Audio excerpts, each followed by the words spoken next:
Une infection des voies respiratoires supérieures est une autre manière de dire qu'une personne a un rhume. Un rhume est une infection mineure du nez et de la gorge.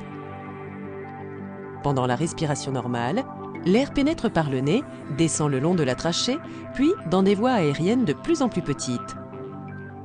Les voies respiratoires sont dotées de plusieurs mécanismes de défense pour éviter que des particules étrangères et des organismes ne pénètrent par le nez et ne provoquent une maladie. L'un de ces mécanismes fait appel au mucus qui tapisse l'intérieur du nez et emprisonne les germes indésirables susceptibles de pénétrer dans les voies aériennes.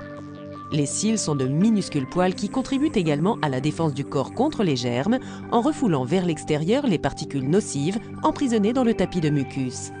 Si des germes nocifs échappent à ces mécanismes de défense et poursuivent leur progression dans les voies respiratoires, ils risquent de pénétrer dans les alvéoles. C'est là que les globules blancs entrent en jeu, car ils combattent les organismes indésirables. À ce stade, les symptômes classiques d'un rhume apparaissent: inflammation, gonflement et irritation des muqueuses, écoulement nasal et mal de gorge. Les affections des voies respiratoires se transmettent par contact direct, par une exposition à des particules aéroportées ou par contact indirect en touchant des surfaces contaminées et en se frottant ensuite le nez ou les yeux.